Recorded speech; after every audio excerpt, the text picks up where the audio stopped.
Ala wa haqquhunna, ingatlah hei suami bahwa hak mereka, wa haqquhunna. Nah sekarang hak istri nih.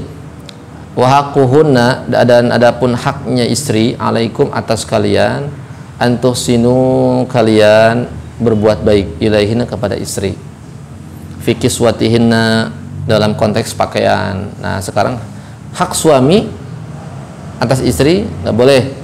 Ini kasur rumah dijadikan tempat penginapan orang-orang yang dibenci sama suaminya. Kalau selingkuhan pasti benci nggak? Kalau ada suami yang merelakan istrinya itu bercinta dengan laki-laki lain, itu udah geblek gitu. Gila. Suaminya itu udah dua-duanya udah biadab gitu ya. itu nggak keluar dari konteks dua-duanya haram. Jadi kalau suami itu haknya hak suami dari istri itu apa? Nggak boleh. Jadi nggak boleh mengizinkan istri, nggak boleh mengizinkan tuh orang-orang yang suami nggak suka masuk, mau bertamu, mau izin, mau dibukakan pintu, atau suami jangan dibukakan pintu, ya jangan. Oh iya, tapi kalau misalkan nggak boleh ketemu gitu. Sama. Misalkan kamu nggak boleh berteman sama ini, kamu nggak boleh ketemu sama ini, kamu nggak boleh nelpon sama ini, misalnya walaupun teman perempuan gitu. Kalau itu tujuannya untuk apa? Tujuannya kalau suami itu ada tujuan tertentu, dia bisa aja. Misalnya ada tujuan kebaikan gitu ya. Harus. Kalau ada kebaikan suami nggak boleh melarang. Tapi kalau misalkan nggak ada kebaikan, suami di situ melihat. Aja gitu. Ya kalau misalkan suaminya itu yang dolim, yang seenaknya. Kalau nggak ada alasan suaminya nggak boleh. Kalau ada alasan itu bisa boleh untuk kemaslahatan istri kan. Contoh dalam thalabul ilmi saja, itu istri bisa melarang. Itu kan wajib thalabul ilmi itu. Tapi dengan catatan suami itu mengajarkan. Kalau nggak mengajarkan, nggak wajib suami melarang itu. Kalau masih kurang istrinya? Ya minta ke suaminya. Nah, kalau misalkan masih kurang, suami itu dia wajib bertanya kepada orang-orang yang paham. Dia mencari sendiri jawabannya. Kalau suaminya ini sibuk? Terus ke suaminya harus diminta terus. Iya, kalau diminta nggak memberi. Ya harus memberi. Kalau nggak memberi berarti cari sendiri. Nah, berarti kalau nggak memberi cari sendiri. Cari sendiri. Jadi kalau nggak boleh ngelarang-larang. Kalau nggak memberi cari sendiri. Tapi kalau udah diberi, jangan, istri nggak boleh cari sendiri. Kalau diberi masih kurang gitu. Nah, suaminya wajib mencari. Kalau nggak bisa mencarikan, istrinya cari sendiri. Suaminya nggak boleh melarang. Itu syariat. Itu baru adil. Iya. Memang kayak gitu. Nah, suami itu memberikan pakaian, wa ta'amihin, dan juga makanan. Nggak dikasih pakaian aja, dosa itu. Diberikan pakaian per 6 bulan loh. Per 6 bulan, semampunya pakaian itu nggak mesti mahal, tapi memang bisa nutup aurat semampunya. Semampunya suami, Pak ngasih pakaiannya segini ya segitu. Wayahna. Makan juga semampunya. Makan itu 1 mud loh. 1 mud itu kewajiban itu per hari, bukan per bulan. Per hari. Nih, besok nggak wajib, besoknya besok lagi. Yang penting dia bisa makan hari itu, udah selesai. Itu yang tadi pakaian per 6 bulan. Kalau misalkan istrinya itu istri yang keterlaluan gitu, nggak pengertian, terus suami emang nggak bisa memberikan, itu gimana? Apakah suami berdosa? Ketika suami itu nggak bisa memberikan, kan syariat nggak membebankan kan? Nggak membebankan. Misalkan ini penghasilan memang habis untuk ini, ya itu syariat kan nggak bisa memaksa. Jadi suami minta keridhaan istri gitu. Suami minta keridhaan istri. Tapi kalau istrinya keterlaluan gitu, nggak ridho gitu. Ya berarti jadi utang nanti. Oh gitu ya? Diutangin. Repot dong ya? Ya iya, makanya mending dicerain yang kayak gitu ya. Istri jadi berhutang suaminya. Istri harus memudahkan suami. Ya kan banyak istri yang ini juga yang nggak pengertian. Makanya kan sekufu itu juga diperhatikan ya. Jadi cari jodoh itu yang sekufu walaupun nggak wajib ya. Kalau guru itu sampai menjelaskan gini, Kalau istri itu dia tipenya itu dilayani ya. Bahkan sebagian ulama mengatakan wajib dia mencarikan pembantu. Kalau tipe istrinya itu enggak. Jadi kalau kita siap, kalau kita mencari istri yang kayak gitu, ya maka siap kita carikan pembantu. Tapi kalau istrinya itu memang berih gitu ya sama-sama kita, nah kalau kitanya nggak mau ya kita cari perempuan yang mau merih. Pernah itu pun guru saat Mumu itu ketika beliau ke ayahnya Kiai Abdurrahman Syadili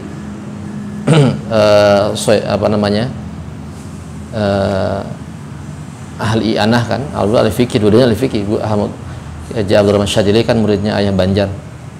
Nah itu ketika anaknya, Pak, iya jodohin teh. Tercocok sih tahu. Pas lihat orang rumahnya gedong, benghar dan sebagainya. Itu tuh nggak sekufuan. Takut nanti ini nggak matching gitu. Kamu nanti jodoh dari sekian, walaupun nggak sesuatu yang nggak diwajibkan kan, sepupu itu nggak, tapi dianjurkan. Tapi nanti nggak matching, nantinya nggak cocok. Banyak berantem. Nanti berantem, suami istrinya pengen ini kan tipenya itu dia dilayani kan. Makanya seperti itu kita harus siap memberikan pelayanan yang ekstra untuk istri. Memang begitu. Bahkan pembantu itu juga bisa jadi masuk ke dalam nafkah itu tuh. Mungkin kayak perempuan Arab gitu ya, yang kayak ratu-ratu gitu, nah, yang gitu. terbiasa dilayani, nggak kayak perempuan Indonesia. Kita siap nggak? Kalau nggak siap ya udah cari yang bukan begitu, biar relevan dengan kita yang matching. Skufu itu kan matching. Ini karena kebiasaan aja ya dia, kan emang ngerubah kebiasaan itu susah. Bukan nggak adil kok perempuan yang ini dipermudah, terus yang lain di ini apa sih kayak ya kebiasaan. Susah itu. Ini kebiasaan aja kan emang kebiasaan orang kaya tuh begitu, susah. Kalau misalkan hidup miskin tuh. Nah kan khawatir nanti ketika dia dijodohkan dengan yang miskin terbiasa meri, yang kaya nggak terbiasa meri, nanti di situ nggak ada kebaikan, takutnya begitu. Tapi kalaupun memaksakan silakan aja, nanti suaminya yang mendidik tuh, biar istrinya itu mampu beradaptasi dengan suaminya yang waro, misalkan suaminya yang waro, suaminya tuh waro zuhud, istrinya itu nggak begitu. Bahaya itu, nanti nggak itu juga suaminya nanti bakal kerja keras lagi untuk mendidiknya itu namanya skufu. Berarti kenikmatan yang besar juga ya buat suami kalau misalkan suami itu dapat istri yang memahami, yang menerima ya. Padahal tadinya tuh terbiasa enak gitu, tapi begitu udah menikah tuh ya bisa diajak inilah. Oh itu bagus. Gak menyulitkan gitu. Bagus istri kayak gitu. Itu kenikmatan ya. Nikmat. Jadi harus patut disyukuri nggak sama suami? Jadi syukuri ya. Jadi syukuri kalau istrinya asalnya itu tipenya dilayani, tiba-tiba dididik sama suaminya berubah, terus mengerti pengertian. Oh itu luar biasa kayak gitu. Karena banyak perempuan yang nggak ini kan. Ada perempuan, ada matre. Ini kan contoh teman-teman tuh sampai dia itu digugat cerai kan. Ini banyak kasus. Ada pengusaha, ada seorang pokoknya dia itu punya pengusaha lah. Ketika jatuh usahanya itu, nah kemudian jatuh terpuruk, ditinggalkan sama istrinya. Istrinya nggak siap karena mungkin terbiasa begitu, serba mewah dan sebagainya. Mungkin ujian berat buat istrinya. Itu suaminya soleh, akhirnya dia dilepaskan istrinya. Terus suaminya nikah lagi, dapat istri yang soleh. Nggak lama kaya lagi itu, kaya lagi, gitu kan. Jadi kelihatan tuh istrinya itu nikah demi apa namanya? Ya, menikah karena ekonomi, faktor ekonomi. Ya mungkin cinta juga, cuman pertimbangan ekonomi juga itu jadi pertimbangan. Bukan hanya pertimbangan dari sisi fisik, tapi di ekonomi. Ada yang begitu kan tipenya? Kebanyakan perempuan emang ekonomi. melihat ekonomi. Justru memang data di lapangan perceraian itu akibat masalah ekonomi. Iya, karena berat ujiannya ekonomi. Gitu. Jadi makalah cari perempuan-perempuan yang agamanya itu kuat. Karena dia ketika agamanya kuat itu dia akan bertahan dengan agamanya itu. Kalau agamanya nggak kuat ya kayak gitu. Dia nggak, lebih baik dia nikah lagi daripada hidup sama suami yang kere, gitu kan. Tapi kalau tergantung perempuannya sih, tergantung perempuan, makanya carinya kriteria. makanya agama tuh jadi landasan penting, karena semua suami itu nggak mesti dia tuh kayak terus. Jadi penting juga untuk orang suami atau istri nih. Jadi jangan kita menikah itu bukan karena faktor ekonomi jangan jadi dorongan utama, jangan agama. Karena kalau dorongan ekonomi itu jadi utama, jadi kebahagiaan itu dilandaskan dengan ekonomi, nanti suatu saat suami kita ini akan jatuh, Allah jatuhkan kan gitu. Bisa jadi Allah kasih ujian jatuh. Kamu kalau nggak bertahan dengan agama kamu gimana? Selesai sudah, nanti ketika suami ini pengusaha bangkrut, cerai. Sama nikah yang kedua suaminya pengusaha kaya, ganteng, bangkrut lagi, cerai lagi, terus Allah bangkrutkan, cerai lagi, nggak selesai. Jadi kebahagiaan itu justru bukan pada faktor ekonomi, jadi itu pada sisi agamanya. Situ suka duka itu akan ditanggung bersama oleh suami istri kan, kalau yang ngerti seperti itu.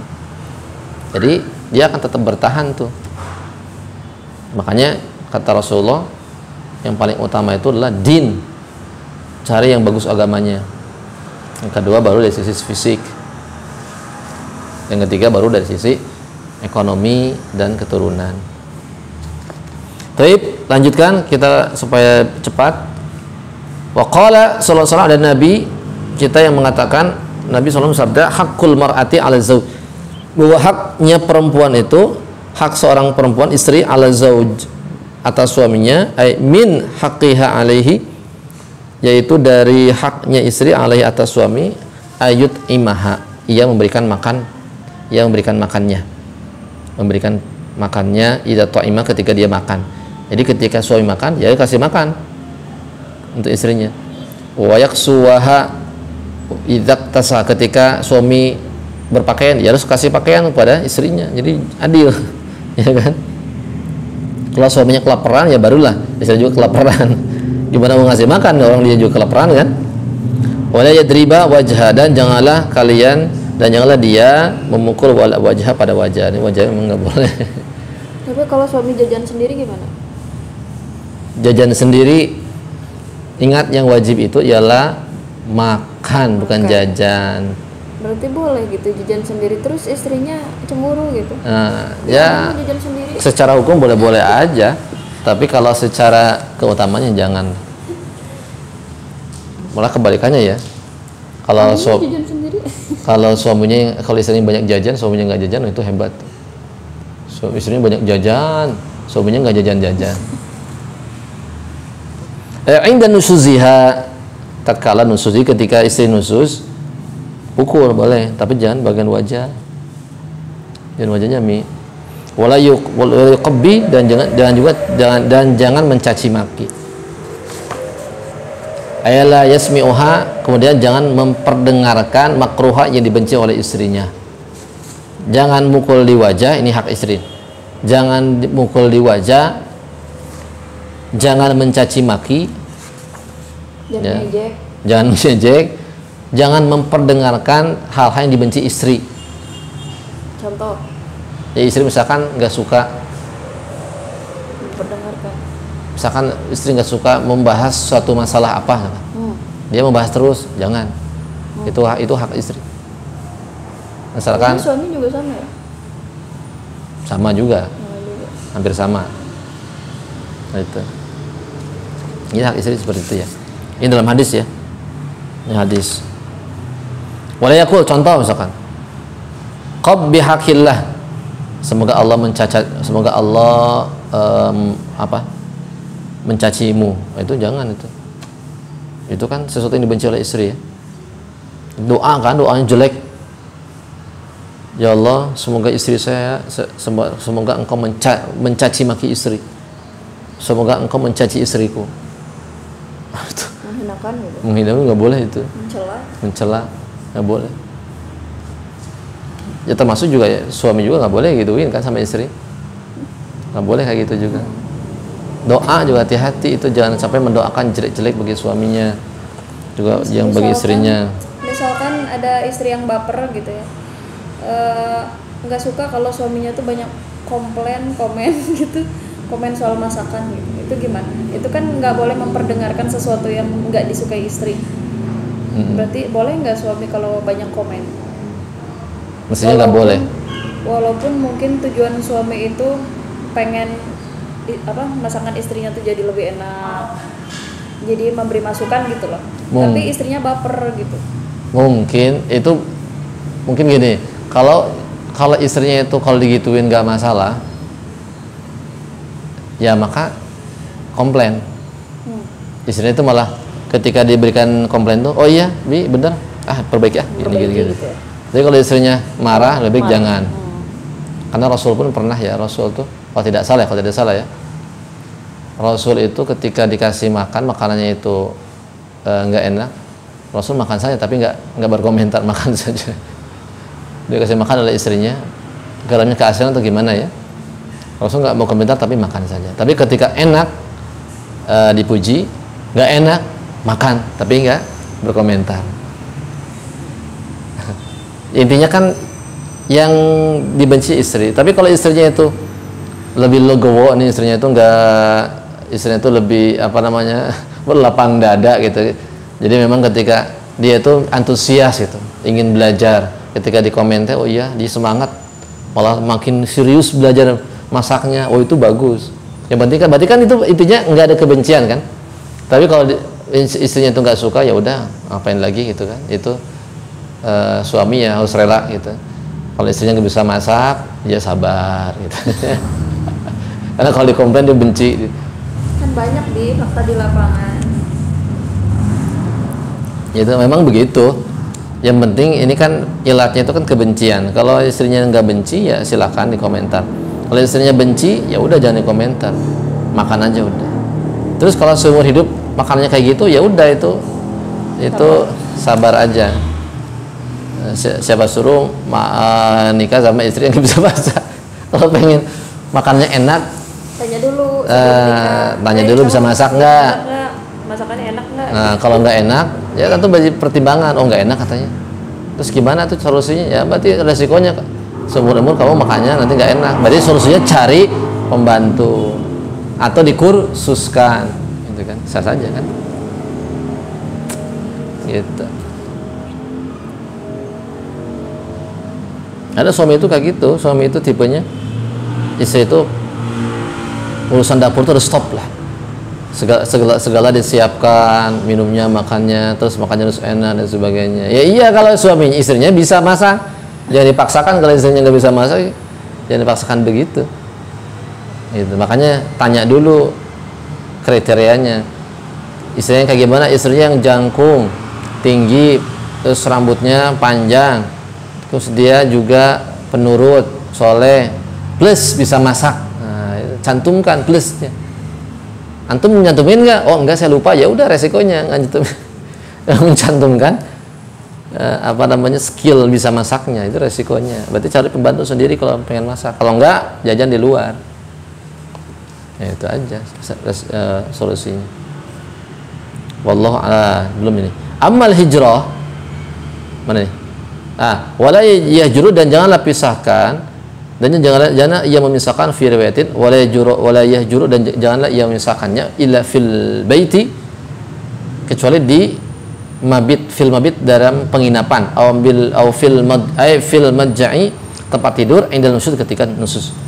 Jadi jangan kalian memisahkan atau menghijr selain di tempat tidur kalian. Jadi kalau menghijr itu masih satu rumah, maksudnya gitu. Oh, maksudnya yang hijr itu yang sampai berpuluh-puluh tahun tuh di rumah maksudnya? Di rumah. Di satu rumah? Bukan di rumah orang tua misalnya? Itu enggak. Jadi di sini kan ada bahasa fil madja'i, tempat tidur jangan menghijr kecuali fil madja'i, di tempat tidur. Jadi kan satu rumah, satu atap kan, ya kan? Ya, satu atap. Kalau satu rumah berpuluh-puluh tahun nggak akur. Jadi kan di situ ada harapan kan? Ada harapan bisa akur lagi. Pertama mendidik, yang kedua ada harapan akur lagi karena masih satu rumah. Makanya ini berbahaya kalau dia itu sampai pulang, suaminya pulang misalkan untuk mendidik istrinya. Nggak begitu. Justru nanti harus diajak pulang ke Nanti rumah suami. iya, takut nanti istrinya malah kebangetan ngajak laki-laki lain tidur di situ, itu sih kayak gitu kan. Atau misalkan ngadu ke orang tua macam-macam, kan banyak masalah. Bisa ngadu ke orang tuanya, jadi ini banyak masalah.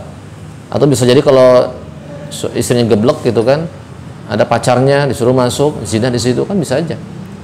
Tujuannya untuk mendidik, ini malah nggak terdidik, malah jadi harus diatur di rumah ya, di rumah. Nah, itu tujuannya begitu. Jadi silakan jauh di tempat tidurnya tapi masih satu atap, ya. Amal al-hijru fil kalam, nah ini yang sulit nih. Nggak boleh menghijr dalam konteks kalam, pembicaraan. Kenapa? Karena itu haram kecuali ada uzur. Jadi nggak boleh mendiamkan itu. Oh, berarti kalau istri ngajak ngobrol suaminya lagi marah, itu suami tetap harus melayani. Iya itu. Bukan gini. Kalau suaminya itu, kalau istrinya itu maksiat, nusus ya. Nah, cara menghukumnya dengan cara didiamkan oleh suami, itu nggak boleh. Tetap dia tuh harus ngobrol gitu iya, ya. gitu. Ngobrol. Kalau istrinya nusus, terus istrinya ngajak ngobrol suaminya karena lagi marah kan. Kan biasa kalau lagi marah tuh gitu. Iya. Itu nggak boleh. Itu dia tetap ngobrol. Mungkin wallahu alam ya, mungkin kan di sini ada bahasa illa udrin, kecuali ada uzur. Ketika dia mungkin masih marah, sulit untuk mengutarakan, daripada dia itu nanti mengangkat tangannya, dia diem dengan tujuan untuk meredakan emosinya, mungkin itu boleh. Tapi kalau sudah reda masih tetap dia diam, nah itu nggak boleh.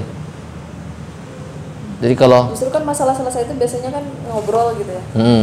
Ketika udah reda, emosi udah reda nih, maka suami walaupun dia masih menghijr, memisahkan, mendidik istrinya supaya dia itu kembali dengan saya pisah ranjang, tetap dia harus ngobrol.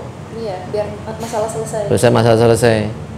Nah, mungkin di sini ada udzur di sini ketika emosi, daripada ini nggak bisa ngomong nih, ini udah hilang ingatan kalau udah emosi kan, udah nggak, yang A jadi B, yang B jadi C, akalnya udah hilang, maka itu ada udzur.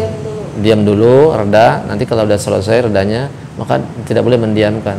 Haram katanya mendiamkan itu. Nabi juga baru ini memutalah lagi, perlu diperhatikan bagi suami. Jadi tidak boleh mendiamkan istri, ya. Ketika tidak ada uzur, ya, maka tidak boleh mendiamkan. Tetap ketika dihijr, dipisahkan ranjangnya, dia harus nyapa, salam.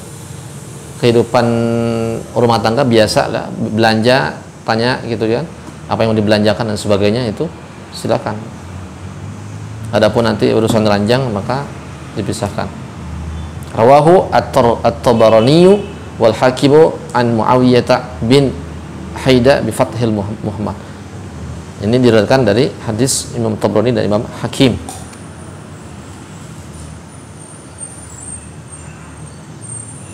Wallahu a'lam bishawab. Ada pertanyaan? Cukup lah. Jam 8:30. Kita akhiri dengan baca istighfar dan doa kafaratul majlis. Astagfirullahaladzim, subhanakallahumma wa bihamdika asyhadu an la ilaha illa anta astaghfiruka wa atubu ilaik. Assalamualaikum warahmatullahi wabarakatuh.